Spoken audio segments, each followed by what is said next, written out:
ತುಂಬಾನೇ ಮಾಡಿದ್ದಾರೆ. ಮಿನಿಮಮ್ ಅಂದ್ರೆ 20 ಐಟಮ್ ಇತ್ತು. ಎಲ್ಲನೂ ನೀನು ಒಬ್ಳೆ ಮಾಡಿದ್ಯಾ? ಹೌದೌದು, ಪಾಪ ಒಬ್ಳೆ ಎಲ್ಲ ಐಟಮ್ ಮಾಡಿದ್ದಾಳೆ. ನಾನು ಮಾತಾಡ್ತಿರೋದು ಮಲ್ಲಿ ಹತ್ರ. ನೀವಿಬ್ರು ಯಾಕೆ ಮಧ್ಯೆ ಮಾತಾಡ್ತಿದ್ದೀರಾ?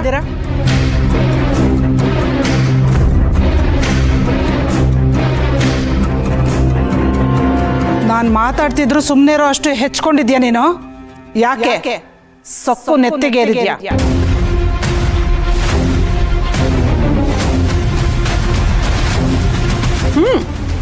ನೀನು ಸುಮ್ಮನೆ ಇರೋದು ನೋಡಿದ್ರೆ ನನಗೆ ನಂಬಕ್ಕಾಗ್ತಿಲ್ಲ. ಮಾತಾಡು ಮಲ್ಲಿ.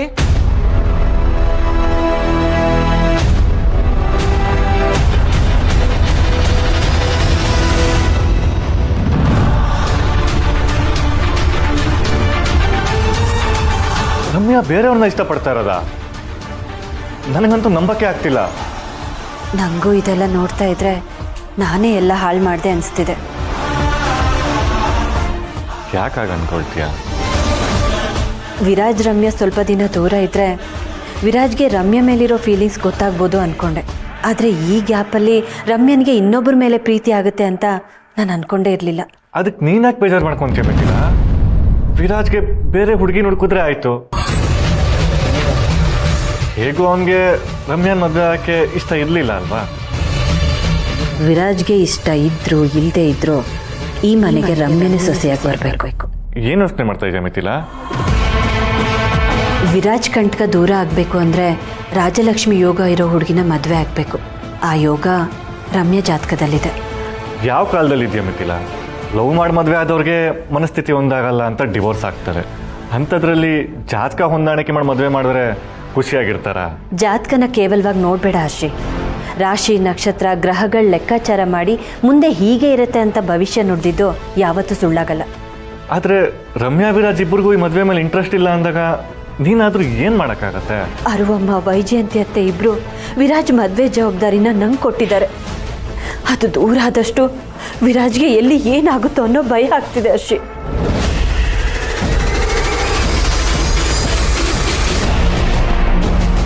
ಮಿಥಿಲಾ, ಪ್ಲೀಸ್ ಸಮಾಧಾನ ಮಾಡ್ಕೋ. ಹೇಗೆ ಸಮಾಧಾನ ಮಾಡ್ಕೊಳ್ಳಿ ಹರ್ಷಿ? ನಿನ್ನೆ ಅವನಿಗೆ ಆಕ್ಸಿಡೆಂಟ್ ಆದಾಗೆ ನಾಳೆ ಇದೇನೋ ಆದರೆ ನಾನು ಕ್ಷಮಿಸ್ಕೊಳ್ಳಲ್ಲ. ನಾನು ಸೋತೋದೆ.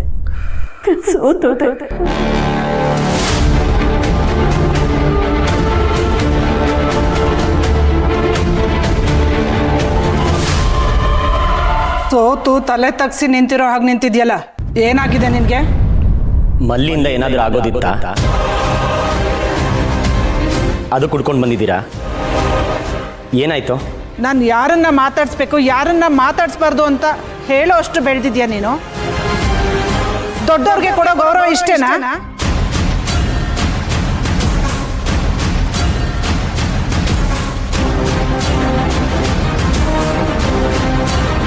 ಮಿಸ್ ಮೂಗುತಿಗೆ ಅವಮಾನ ಮಾಡ್ತಿದ್ದಾರೆ. ಹೇಗೆ ಸುಮ್ಮನಿರಲಿ? ಮಲ್ಲಿ ಸಪೋರ್ಟಿಗೆ ನೀನು ಮಾತಾಡಿದ್ರೆ ಭವಾನಿ ಮೇಡಮ್ ನಿನಗೆ ಬೈತಾರೆ. ಮಲ್ಲಿ ಅದನ್ನು ತಪ್ಸೋಕೆ ಬರ್ತಾಳೆ. ನೀನು ಮಲ್ಲಿ ಫ್ರೆಂಡ್ಸ್ ಅಂತ ಮೇಡಮ್ ಗೊತ್ತಾಗಬೇಕಾ? 4 ಕಾಸು ಸಂಪಾದನೆ ಮಾಡೋದಕ್ಕೆ ದುಡಿಯೋಳು 4 ಜನ ಕೂರೋ ಟೇಬಲ್ ಮೇಲೆ ಓನರ್ ಥರ ಕೂತ್ಕೊಳ್ಳೋದಲ್ಲ. ಸ್ವಲ್ಪ ಸಲಿಗೆ ಕೊಟ್ಟರು ಅಂತ ತಲೆ ಮೇಲೆ ಕೂರೋದಕ್ಕೆ ಬಂದರೆ ಎಲ್ಲೂ ಕೆಲಸ ಸಿಗಬಾರ್ದು. ಹಾಗೆ ಮಾಡ್ತೀನಿ, ಹುಷಾರು.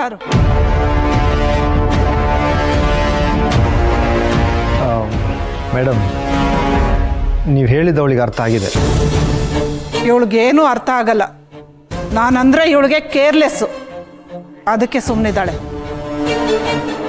ಇಲ್ಲ ಮೇಡಮ್, ಪಾರ್ಟಿಗೆ ಬಂದಾಗಿಂದ ನೋಡ್ತಾ ಇದ್ದೀನಿ ಭವಾನಿ ಮೇಡಮ್ಗೆ ಹಾಗೆ ಮಾಡಿದ್ರೆ ಇಷ್ಟ ಆಗಲ್ಲ, ಹೀಗೆ ಮಾಡಿದ್ರೆ ಇಷ್ಟ ಆಗಲ್ಲ ಅಂತ 100 ಸಲ ಯೋಚನೆ ಮಾಡಿ ಕೆಲಸ ಮಾಡ್ತಿದ್ದಾಳೆ.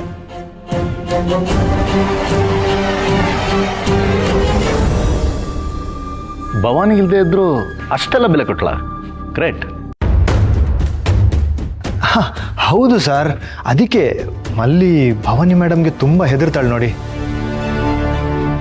ಈಗಲೂ ನೋಡಿ, ಕಣ್ಣೆತ್ತಿ ನೋಡ್ತಿಲ್ಲ, ಎಷ್ಟು ಹೆದರ್ತಾಳೆ. ಇದು ನೀನು ನನಗೆ ಕೊಡಬೇಕಾಗಿರೋ ರೆಸ್ಪೆಕ್ಟು. ನಾನು ಮುಂದೆ ಬಾಲ ಬಿಚ್ಚದೆ ಹೀಗೆ ಇರಬೇಕು, ಅರ್ಥ ಆಯ್ತಾ?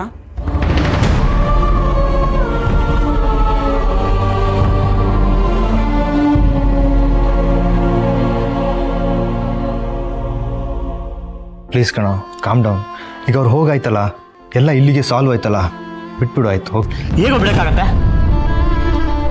ಕೆಲ್ಸ ಅಂದ ತಕ್ಷಣ ಏನ್ ಬೇಕಾದ್ರೆ ಮಾತಾಡ್ಬೋದಾ?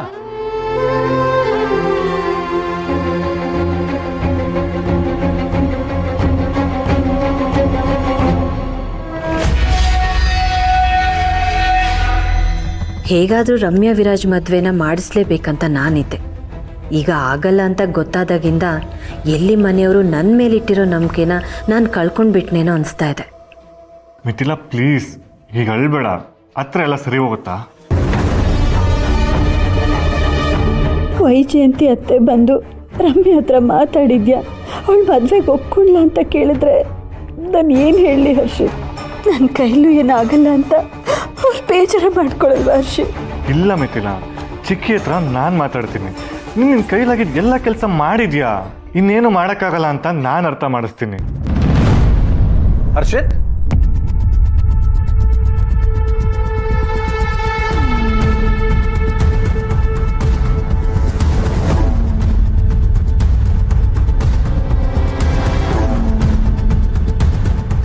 ಪಾರ್ಟಿ ಏನಾಯ್ತು ಅಂತ ಕೇಳೋಣ ಅಂತ ಬಂದರೆ ಏನೋ ಇದು? ನನ್ನ ಸೊಸೆ ಯಾಕೆ ಕಳ್ತಾ ಇದ್ದಾಳೆ? ಏನೋ ಆಯಿತು ಮಿಥಿಲಾ, ಏನಾಯ್ತಮ್ಮ? ಪಾರ್ಟಿಲಿ ಯಾರಾದರೂ ಅವಮಾನ ಮಾಡಿದ್ರಾ? ಇಲ್ಲ, ಅದು ಇಲ್ಲ, ಪಾರ್ಟಿ ತುಂಬ ಚೆನ್ನಾಗಾಯ್ತು. ಮತ್ತೆ ಯಾಕೆ ನೀನು ಹೇಳ್ತಾ ಇದ್ದೆ? ಏನೋ ವೈಜಯಂತಿ ಹತ್ರ ಮಾತಾಡ್ತೀನಿ ಅಂತ ಹರ್ಷಿತ್ ಹೇಳ್ತಿದ್ನಲ್ಲ, ಅವಳೇನಾದರೂ ಹೇಳಿದ್ಲಾ? ಹೇಳು ಮಿಥಿಲಾ. ಹಾಗೇನಿಲ್ಲ ಅಮ್ಮ, ಅದು ಚಿಕ್ಕಿ ಮಿಥಿಲಾಗೆ ವಿರಾಜ್ ಮದುವೆ ಜವಾಬ್ದಾರಿ ಕೊಟ್ಟಿದ್ರು. ಹರ್ಷಿತ್ ಪ್ಲೀಸ್, ಅದೆಲ್ಲ ಬಿಡು, ಈಗ ಅದೆಲ್ಲ ಬೇಡ. ನೀನು ಸುಮ್ಮನೆ ಇರಮ್ಮ. ಹರ್ಷಿತ್, ನೀ ಹೇಳೋ, ಏನಾಯ್ತು? ರಮ್ಯಾ ಹತ್ರ ಮದುವೆ ಬಗ್ಗೆ ಮಾತಾಡೋ ಒಪ್ಸು ಅಂತ ಚಿಕ್ಕಿ ಮಿಥಿಲಾಗೆ ಹೇಳಿದ್ರು. ಆದ್ರೆ ರಮ್ಯಾ ಯಾರೋ ಬೇರೆಯವ್ರನ್ನ ಇಷ್ಟಪಡ್ತಿದ್ದಾಳಂತೆ.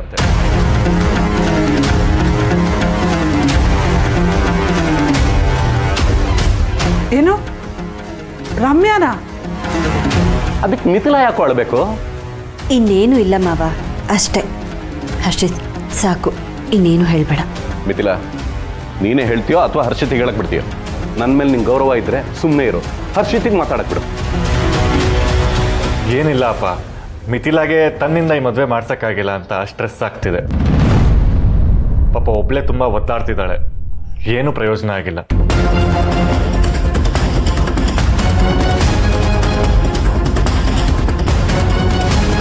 ಇಲ್ಲೇನು ನಡೀತಾ ಇದೆ? ಇಷ್ಟೆಲ್ಲ ನನ್ನ ಕಣ್ಮುಂದೆ ನಡೀತಿದ್ರು ಏನು ಮಾಡಕ್ಕಾಗದೆ ಸುಮ್ಮನೆ ಇದೀನಲ್ಲ, ನಾನೊಬ್ಬ ಫ್ರೆಂಡಾ? ಸಿಚುವೇಶನ್ ಹಾಗಿತ್ತು ಕಣೋ, ನೀನು ಏನು ಮಾತಾಡಿದ್ರು ತಪ್ಪಾಗ್ತಿತ್ತು. ಇದೇ ಕಾರಣ ಕೊಟ್ಕೊಂಡು ಅವಳಿಗೆ ಎಸ್ಸಲ್ಲ ಅಂತ ಅವಮಾನ ಆಗ್ತಿರೋದು ನೋಡ್ಕೊಂಡು ಸುಮ್ಮನಿರ್ಬೇಕು? ನನಗೆ ನಿನ್ನ ಕನ್ಸನ್ನು ಅರ್ಥ ಆಗುತ್ತೆ ಕಣೋ, ಆದರೆ ನೀನು ಈ ಥರ ಕೋಪ ಮಾಡ್ಕೊಂಡು ನಿಂತ್ಕೊಂಡ್ರೆ ಮಲ್ಲಿ ಹೆದರ್ತಾಳೆ.